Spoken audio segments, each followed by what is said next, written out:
मित्रों, आजकल बहुत से लोगों को इस बात का जरा भी अंदाजा नहीं है कि पाप हमारे मानवीय दायरे में कैसे काम करता है। वे आसानी से इसमें फंस जाते हैं और जीने का आनंद खो देते हैं।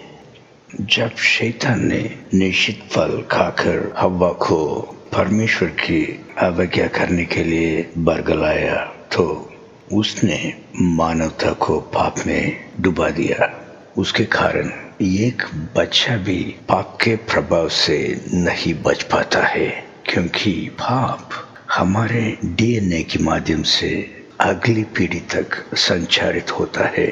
जैसे माता पिता और दादा दादी की प्रतिभाएं और बीमारियां एक बच्चे में आती हैं। इस पीढ़ीगत प्रकृति के कारण कोई भी अपने जीवन पर पाप की पकड़ से बच नहीं सका और शैतान को आदम से लेकर यीशु की समय तक सभी मानव आत्माओं को अधोलोक में रखने का अधिकार प्राप्त हो गया। यही कारण है कि राजा दाऊद ने शोक व्यक्त किया कि उसकी मां ने उसे पाप में गर्दारन किया।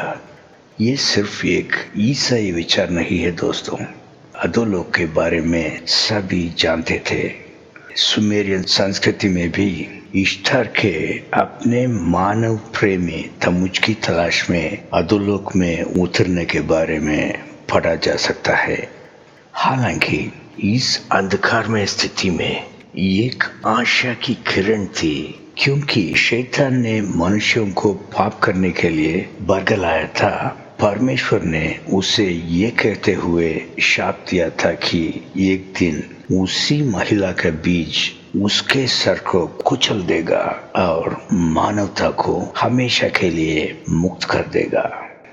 सारी दुनिया इस प्रतिज्ञा के बारे में जानती थी और स्त्री की उस बीज की प्रतीक्षा कर रही थी जो मानव जाति को मुक्त दिलाएगा।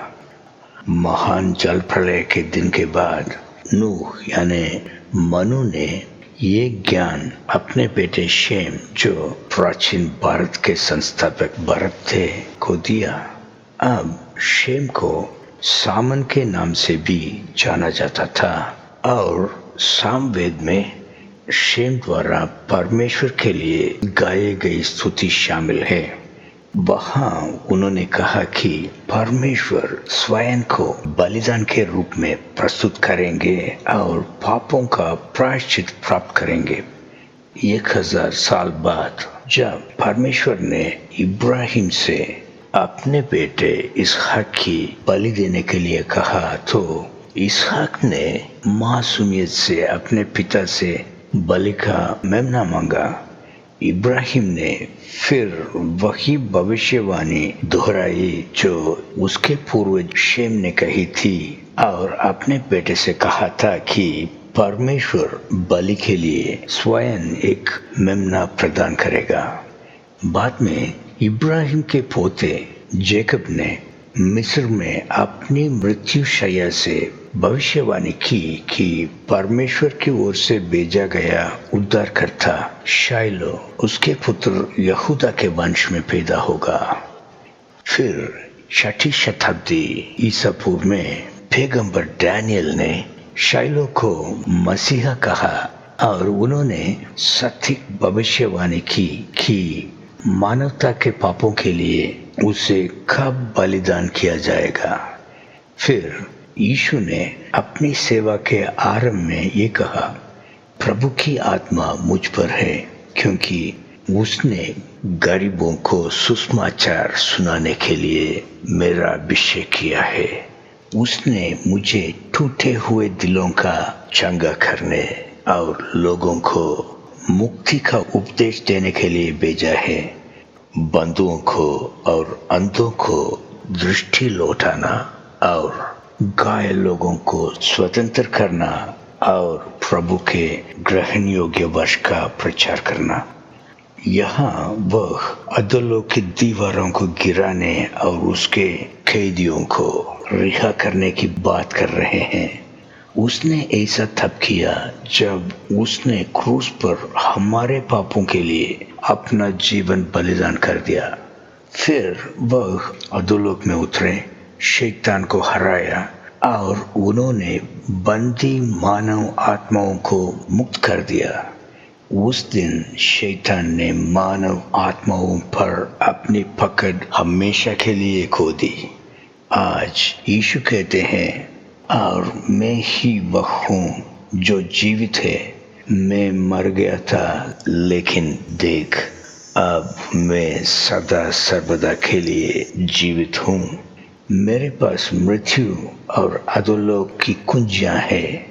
इसके अलावा बाइबल में कहा गया है कि उस दिन कई मृत लोग अपनी कब्रों से उठे और यरूशलेम में लोगों ने इसे देखा था।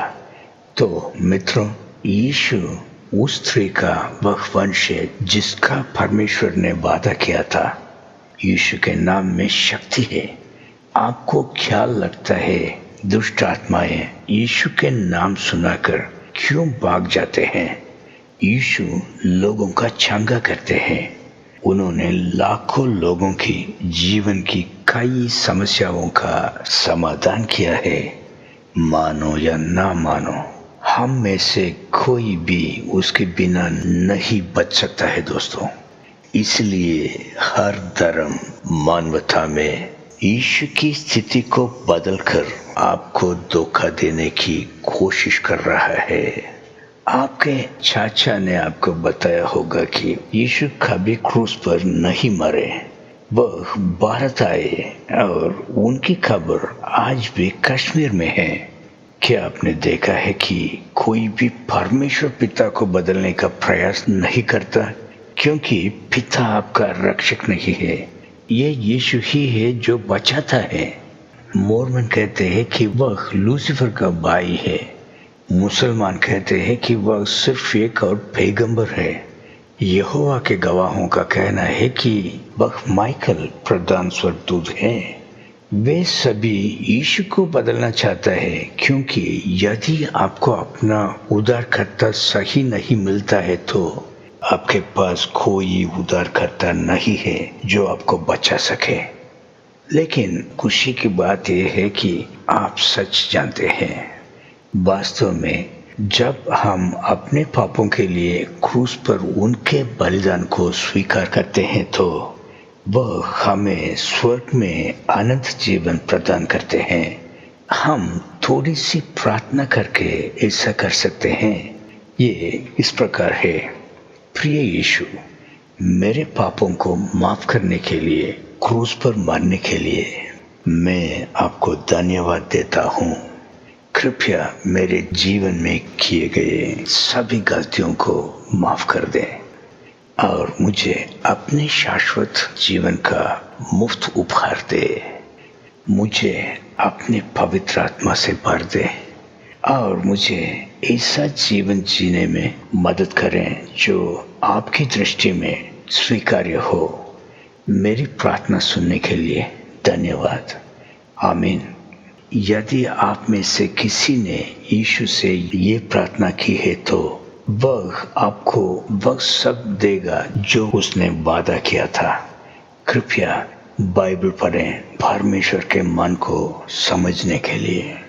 उन लोगों के साथ घूमें जो यीशु से प्यार करते हैं। फिर आपका जीवन बदल जाएगा और उन तरीके से समृद्ध होगा जिनके बारे में आपने कभी सोचा भी नहीं होगा। परमेश्वर आपको आशीर्वाद दे।